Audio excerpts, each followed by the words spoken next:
Welcome. Thanks. Well, thanks very much. That was a very nice introduction, Mike, and it is a pleasure to be here today, in part to come back to California. I left 5 years ago to go to Washington, D.C., where they told me problems really got solved. So I'm back. And I think, as Mike said, I'm going to introduce my two colleagues in a second. What we really are hoping for this morning is we're going to give you kind of our perspective on the world, Congress, transportation policy, infrastructure policy, but please put your hands up, get engaged, because the world is changing very fast, and we think it's really important. I've admired the leadership here at SACOG for many years in terms of what you are trying to do in this region, but I think it's really important to understand how the world is changing, how federal policy is changing, working or not working, how it can work better for the Sacramento region, and also, as Mike said, what we can learn from some other cities, suburbs, rural areas around the country. The action is not entirely, I'm going to shock you by this, in Washington, D.C. anymore. But it is actually in a network of places, and we think local and civic leaders who are really trying to figure things out on their own, we think Washington still has a role to play to help you do that, but it is not like it used to be. So I'm going to do a tag team presentation. My colleague here is Nick Donohue, who we'll be going back and forth a little bit. Nick was the Assistant Secretary at the Virginia Department of Transportation, so he's worked at a state DOT level. I worked at an MPO level. And also here with us is Ryan Wiggins, who is based here in California and sort of your person on the ground. Okay, so I know we have I hope folks can see this okay, and we'll certainly do the best we can to walk through this. So we are, as Mike said, I think this is a pretty different contract for you all as a consultant on federal policy, but we actually think it is, obviously we think this is a good move, but I also want to make the case that the days of hiring kind of traditional K Street, Washington lobbyists to help you go get an earmark, well, those days are over too. Not the least of which is there are no earmarks anymore. Policy has to be very different. We are 5 years old, so we're a relatively young organization, but we have very broad reach in 40 states. We do a lot of work, not just on policy, but on communications, because we think in terms of infrastructure and transportation, that's a really important thing, is we communicate better with the general public so they understand the importance. And while and I certainly left California to go to Washington 5 years ago to hopefully really rethink federal policy and double federal funding for infrastructure, the last couple of years in Congress we were really kind of fighting for our lives. We were fighting for the very existence of federal investment in transportation, and our organization, we feel very proud about the role, at least we played, stopping some very bad cuts from happening across the board of transportation, to public transportation, etc. This is just a quick overview of who's on our team. In addition to myself and Nick and Ryan, we have an excellent team based both in DC and around the country. I have folks like Sarah Klein, who came from the Senate Banking Committee and wrote the transit title of the last federal transportation bill. We've just hired on a woman named Erica Young, who used to work with the association of all the regional councils, such as SACOG in Washington, and my communications director was a former journalist at the Atlanta Journal-Constitution. So we've got a very, as Mike said, I think a very broad and a very kind of different take on these issues. We also are launching a pretty new effort that we hope you will be helping us shape and be on the ground floor of. And that is to really advance a new initiative and campaign to reinvigorate the federal transportation program in order to reinvest in our communities. 5 principles that we hold pretty near and dear to us as we move forward, and I will explain more about these. I know they're very simple in terms of words, but these are important to us. Investment, innovation, options, local control, and access to jobs. And I'll come back to these later in terms of why they're important. So in terms of going through the presentation, I wanted to first give you a sense, as I mentioned, the world is changing very fast, a bit of a national picture, and not just of actually DC, but first I'm going to tell you a little bit of what we think is happening around the US, trends in transportation, funding, financing, policy, and then I'm going to give it over to Nick, and he's going to walk you through a little bit of what's happening on Capitol Hill, and then we'll wrap it up. And again, please, if you have questions, as we go. Please don't be shy. I personally think, having been in this line of work now in this field for 2 decades, we really are on a pretty seismic shift, a major shift in transportation, and it isn't necessarily all a good thing. Our typical funding source for transportation, the federal and the state level, I'm sure you know this here too acutely, has been the gasoline tax. For over 100 years in the states, for 50 years at the federal level. It is declining in terms of its value. We have not raised the federal tax since 1993. We have not indexed it. Most Americans think the gas tax is indexed. So we always thought, well, couldn't we just pass a bill to index it and nobody would notice? Not the case. But our funding source is declining in terms of its purchasing power. And there is a huge void in terms of how we will fill that funding source. I'm sure we can get into a big debate on this because lots of people enjoy having a debate on how we will finance transportation going forward. But a scarcity of resources, as you all know, I'm sure, working in local government, brings angst and change. Now, that isn't good, but sometimes it can actually bring some different things. Something else that's happening around the U.S., and we've been traveling a lot the last 6 months to tables like this around the country. There is not only a big demand for investment in transportation, but a really big demand for investment in public transit.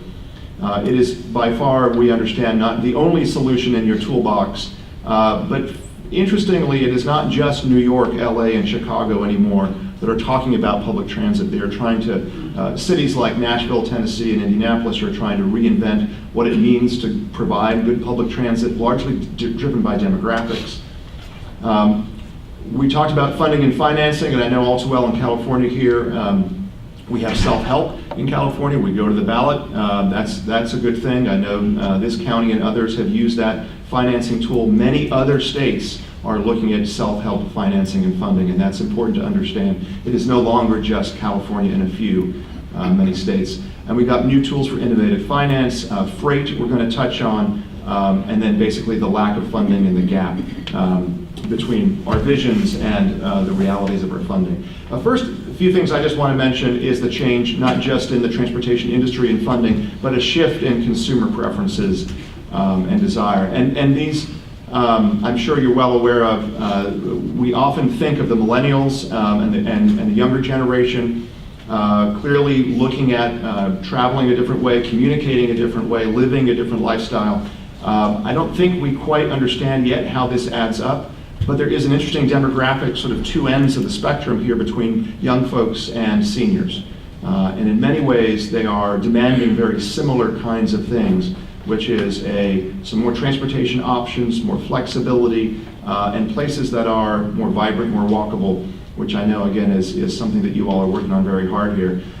In terms of public transit, it is pretty remarkable how many places, again, besides just the big metro areas, the big cities are looking at investing in public transportation. This is a map put out by Reconnecting America, which you may be able to see, but there are squares around the country that represent not just projects that have gone through engineering and are applying for the New Starts program, but projects that are really on the drawing boards and that local leaders are stepping up and that are part of their vision, again, to make public transit, and maybe in many ways a new generation of public transit, a centerpiece of their growth and their economic development strategies.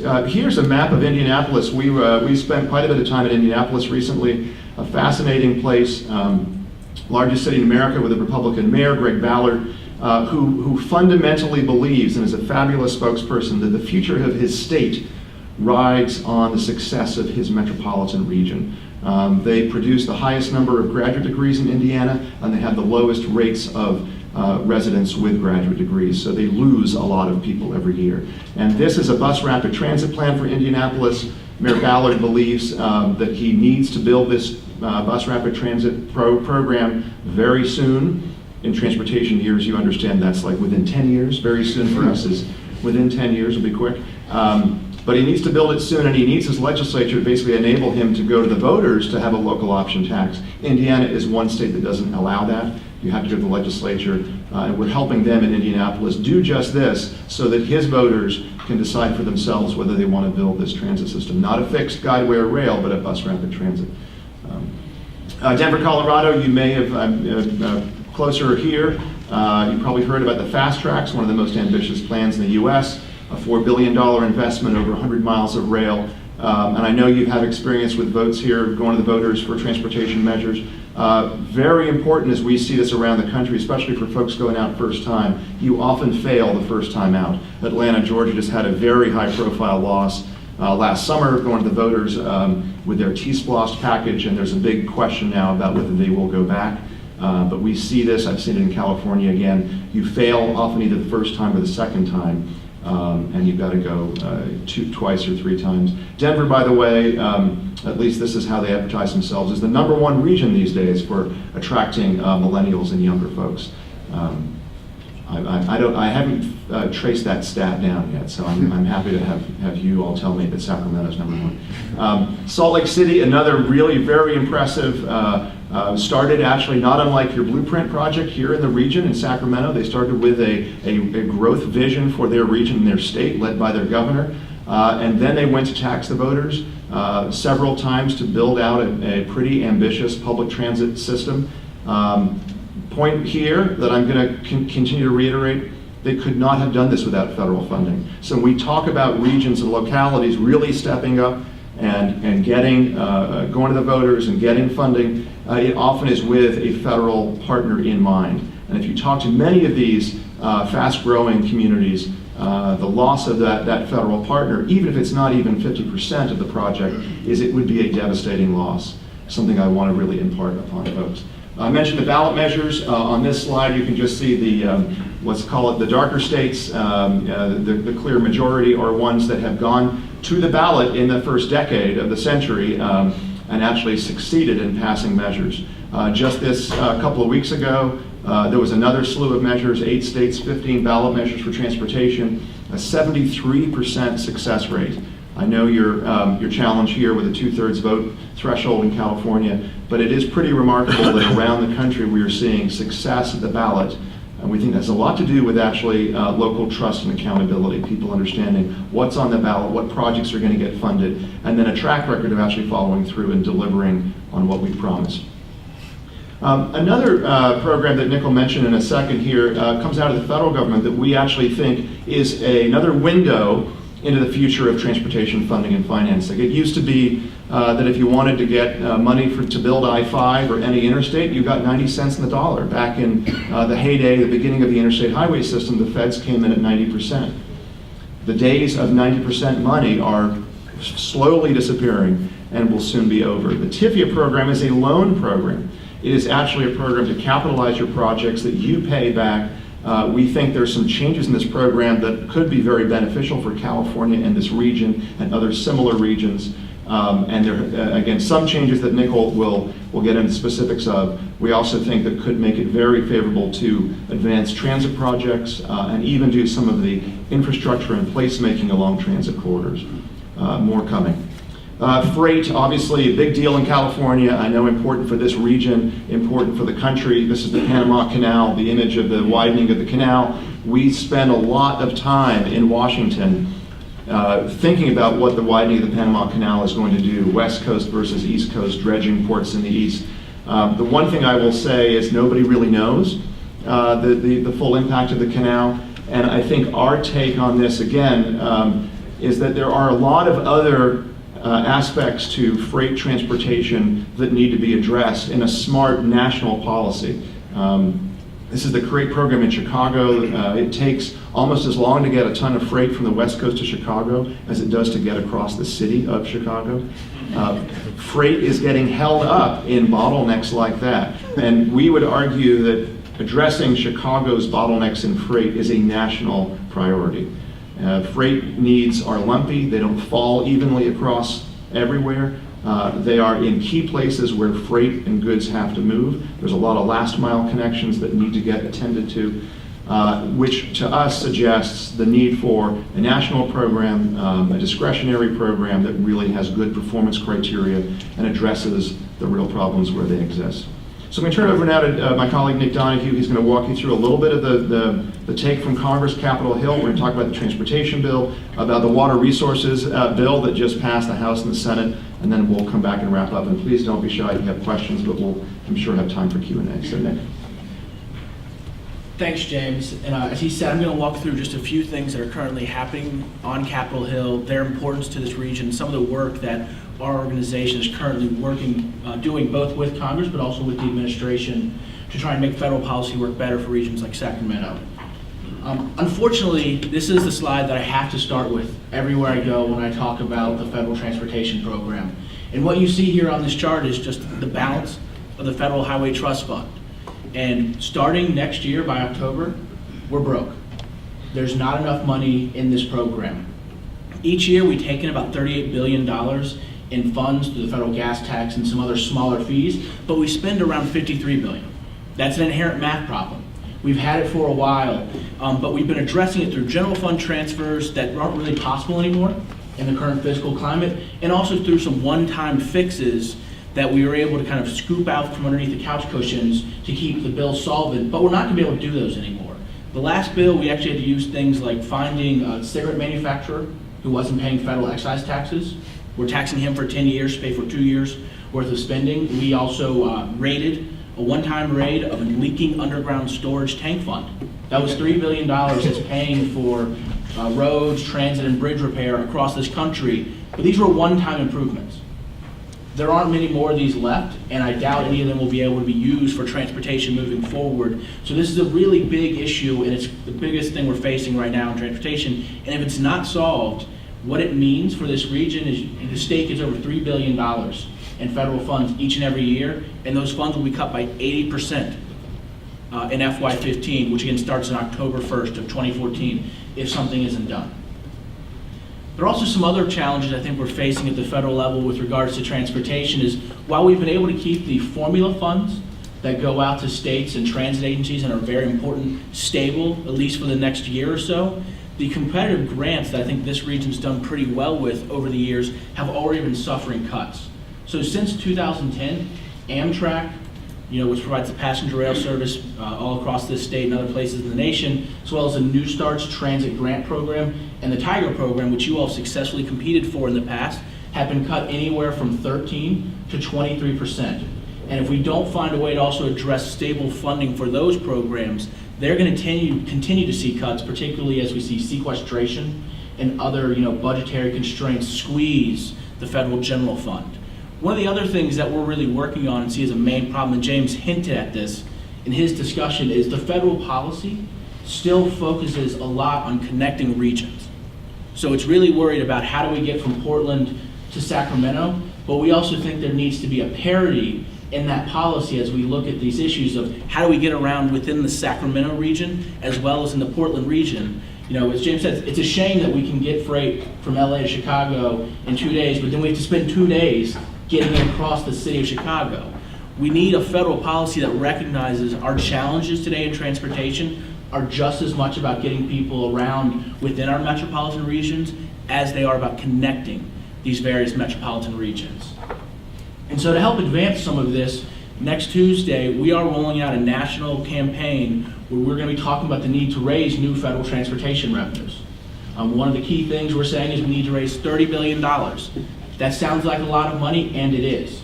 But of that $30 billion, 17 of that is going to pay for things that we're already spending today, but we've just been using kind of short-term accounting gimmicks to pay for. And then the other $13 billion would go to things like a freight grant program. Again, this wouldn't be a formula program. It would be something competitive because freight needs are really isolated in a few places. California is one of them. Chicago's another. New York, New Jersey. There are certain places that have these needs, but there are other places where they don't have really the same problems. We'd also be looking at things like a metro grant program that would help address some of the needs about travel within regions. And so we're going to be talking about this in DC next Tuesday with local chamber executives, local mayors, and local MPO folks, really hoping to raise this level, the need for this issue in DC, and not talk about it from a perspective in which transportation investments are typically talked about where it's short-term jobs. we're going to spend the money and get the worker out there to build the road or, build the bus, and that's really important. But what we think is even more important is making the right types of investments to create long-term economic growth. And that's what we think the plan that we're talking about and will be rolling out soon can help do. But as I mentioned, we're not just working on legislative things. We're also looking at how can administrative policy and other things be addressed to work better for this region and regions like this one across the country. So as you likely know, a year ago, we passed a federal transportation bill. It did a whole host of things, and Senator Boxer deserves a lot of credit for the work she did to get that across the finish line, but you can only say but so much in a bill. It was 600 pages long, but when you're dealing with this many subjects, there's still a lot of discretion that's then left up to the administration as to what do these things exactly mean and how can they work better. And so one of the things, was there was a theme in MAP 21, but we think actually played out the wrong way, was the concept of flexibility. And don't pay attention to the specific names of programs and other things here, but these are the 5 programs that California gets federal highway funds in. The important thing to focus on is the second program listed there is the most flexible pot of money. It can fund roads, bridges, transit, bike ped, all sorts of improvements that you all think are the best for your region. And this year, as compared to last year, it's cut $325 million.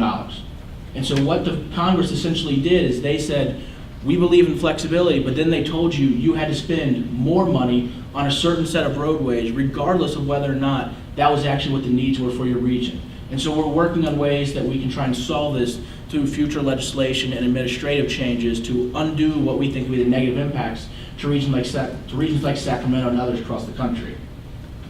One of the other things that's going to be really, really important moving forward, and I think this region has a huge step ahead of others, is the area performance measures.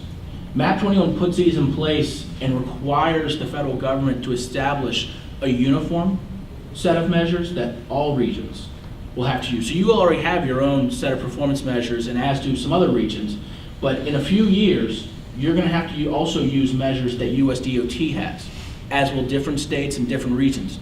And so we think performance measures can be really helpful for making sure that we invest in the best projects and get the right return. The caveat to that is making sure we measure the right thing. And so we've been doing a lot of work with USDOT to make sure that they don't put in place measures that dictate how you solve your problems and needs in this region. And so if you take a look at this graphic here, this is comparing the Atlanta region to the Chicago region. One of the most typical measures people use today in transportation is something called the travel time index. It's put out by a university in Texas, and what it does is it compares how much longer does it take you to drive to work at 8 a.m. when we're all driving to work versus 3 a.m. when I'm at home asleep. And so that's the ratio, and your goal is 1. And if you have a goal of 1, that means you can drive as fast to work during rush hours when everyone's at home asleep. That might mean you probably overbuilt some of your infrastructure, but that's the goal. And under that, Atlanta has a travel time index of 1.35. So it takes 35% longer to drive to work in Atlanta during rush hour than it does when I'm asleep at 3 in the morning. Chicago has a travel time index of 1.43, 25% higher than Atlanta. So using this kind of very traditional transportation measure, we would say that Chicago is a worse place to drive in, and we should all really want to drive in Atlanta. Now you take a look at these clocks up here. This is using the exact same data. It takes the average person in Atlanta 57 minutes to drive to work, while it takes the average person in Chicago 35 minutes to drive to work. Now remember, our transportation performance measure says Atlanta's better than Chicago. Can I take a quick survey? Who wants to drive in Atlanta for Chicago? Exactly. And so while performance measures sounds like this kind of very complex, arcane thing, it's really, really important, and it's really important that what USDOT comes out with ask you guys to measure the right things so that as you pursue the strategies that work best for this region, you don't have a federal measure saying you've done bad, even when you know you've done the right thing for your region. And so we're doing a lot of work with USDOT and getting states and other regions to weigh in and say, please don't pick the wrong types of measures, because that would be bad for us.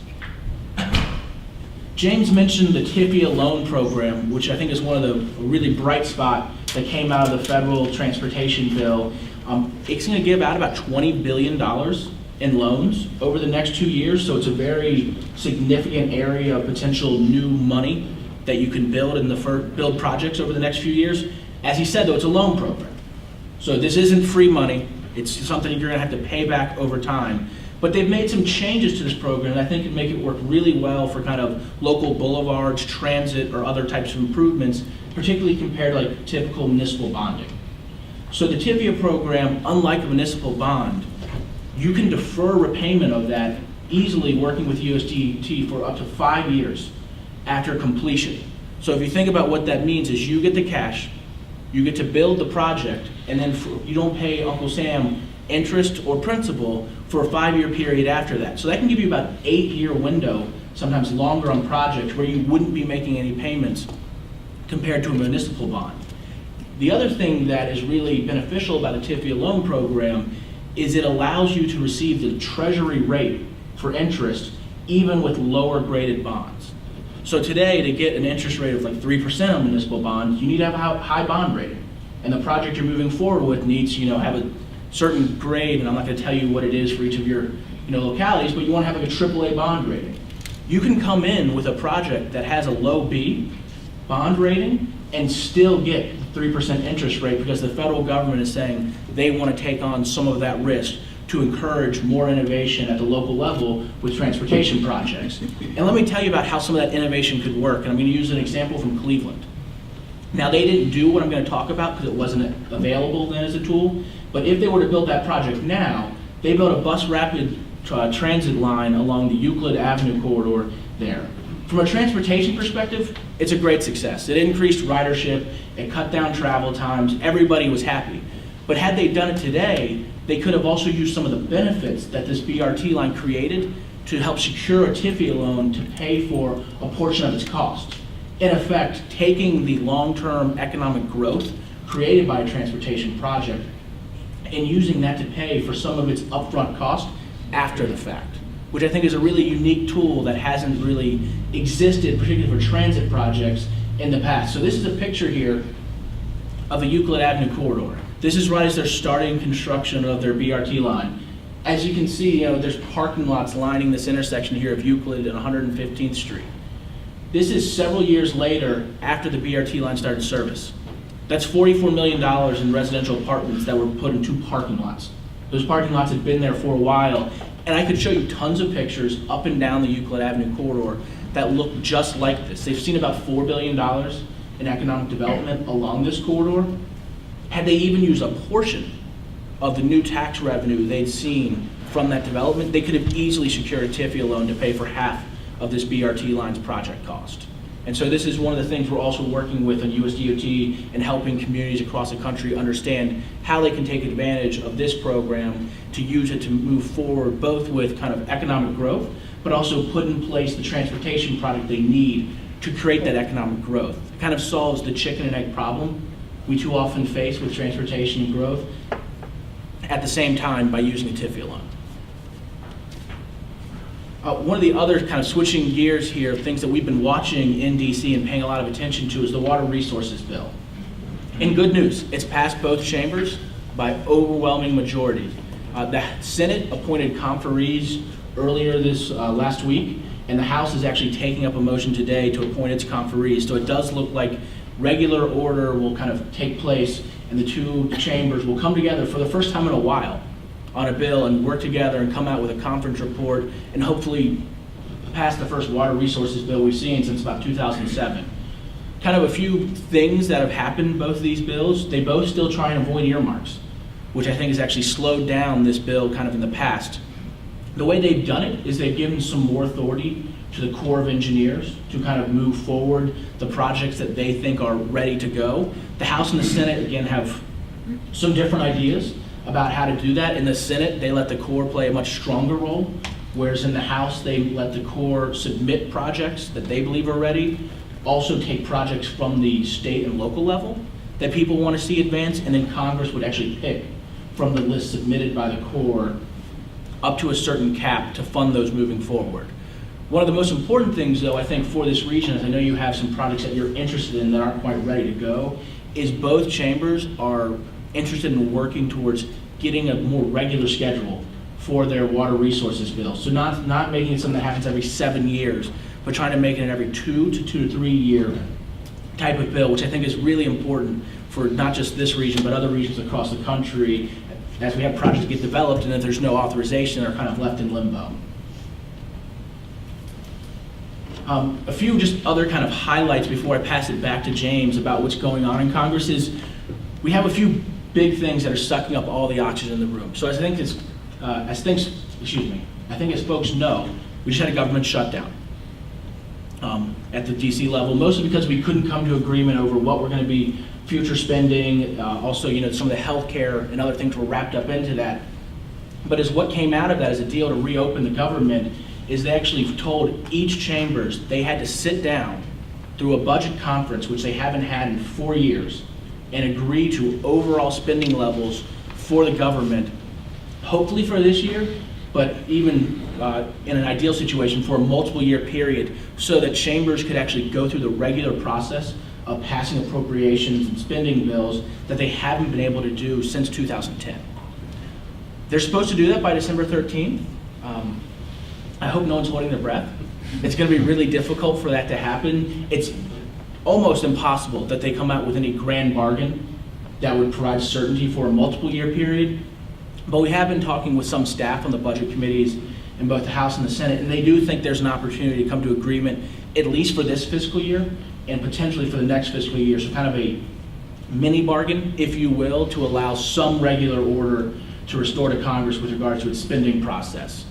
The next thing that happens, though, right after that is a month later, if we have to hopefully have come to agreement, then we need to extend the government spending authority for the end of the year because we have potentially another showdown happening on January 15th. And if the budget conference is not able to come to some type of agreement, it's going to make January 15th another flashpoint where you're going to have the House essentially asking to impose more cuts in exchange for funding government for the rest of the year, and the Senate pushing back against that.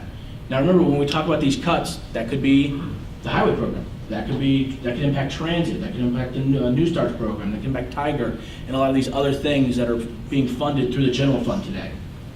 Longer term, there's also discussions about tax reform. Both the House and the Senate finance chairs seriously want to move forward with a tax reform package. And we personally would like to see something like that happen because we think it offers the best opportunity for solving the transportation funding crisis that we see. A lot of folks in the House, they have to run for election every 2 years.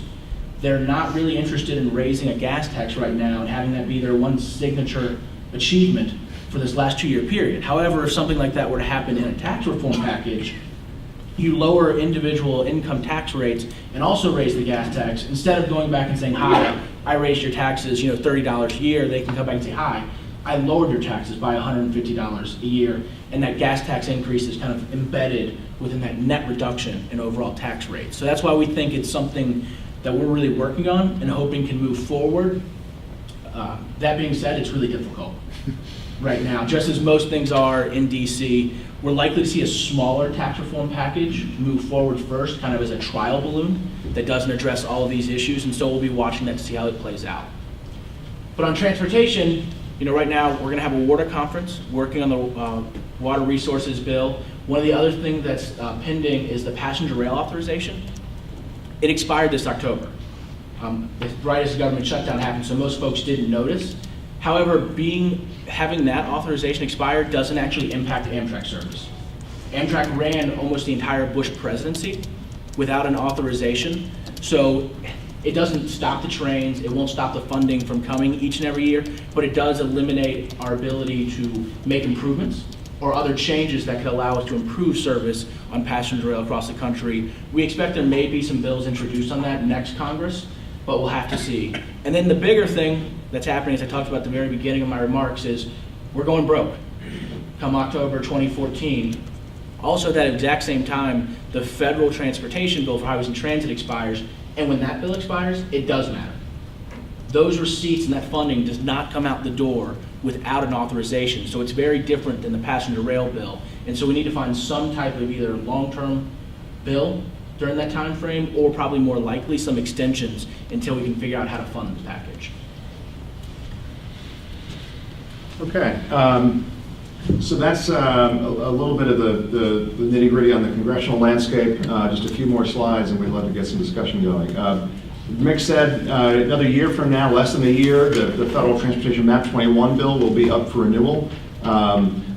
There are, and Mike made reference to this earlier, a number of things that we think are really important in that bill to make it work better for a region like Sacramento and a state like California. And first and foremost is really about the revenues and the fiscal cliff for transportation. We want to make sure that there is more regional and local control of funding, and we have this kind of bottom-up approach. We want to encourage innovation, expand this TIFIA loan program, et cetera. So those are, and you'll hear more from us about some more specifics on those.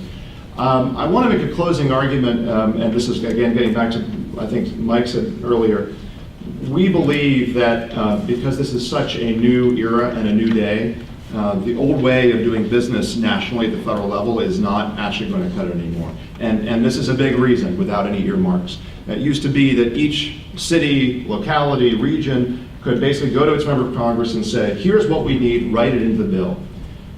We can no longer do that. I can't tell you if earmarks are coming back, but I know that for a while, there's going to be a new way of doing business. And in our minds, the new way of doing business is to unite the communities in this region, this MPO board, with other like-minded peer regions, and go together with one common voice. Last time around in Map 21, there were many folks around the country that actually were asking for something very similar on freight and a local mobility, regional mobility program, but under different names with different strategies, and we got nothing. This time, we want to be united. We want to get something. I mentioned a couple of these places. We've been to many of these so far in terms of this alliance that we're trying to build between civic, business, and elected leaders in places obviously like here in Sacramento and Nashville and Salt Lake City, the Twin Cities, Indianapolis, Tampa, St. Pete, Denver, Dallas, Phoenix. So many of these regions have remarkably ambitious visions. We need to communicate that to the members of Congress, and we need to get Congress to understand that investing in this and their visions is really investing in the future of the national economy. We want to do that in terms of, as Nick said, really trying to raise more money and get, first and foremost, make sure that we don't go broke in transportation federally, to work on a reform agenda for the federal program, but also to network these like-minded regions together, cities, suburbs, and towns in those regions I just mentioned. And even extending to what we're doing in Indianapolis right now, which is helping in some state legislatures make the case for local communities to get some of the state funding or at least enabling legislation at the local level. So finally, to close, and I would love to get some good discussion going here. Nick said earlier, and I perhaps, I don't know if we're being provocative or not this morning, I believe that transportation is a jobs creator, but I don't think that we can actually rest on those laurels alone. I think we have to make the argument for the long-term economic health of regions and states and communities. We need to think about transportation differently and have a different, basically, return on investment formula that we use. We need to make that argument to Congress, or else we will lose the entire federal program if we're not careful. The communities that raise their own money are going to do better in the long run. The TIFIA program that Nick talked about is essentially a program that can match local revenues that come forward, whether it's a sales tax for transportation or it's some form of value capture or TIF. And I know you've lost redevelopment in California. Some other time we'll talk about what exactly happened since I've been gone, apparently a lot. But if there is any other form of local value capture tax increment that could come back, that TIFIA loan program is a great example of basically how the feds could become an investor, not just a sort of a grantor of 90% money.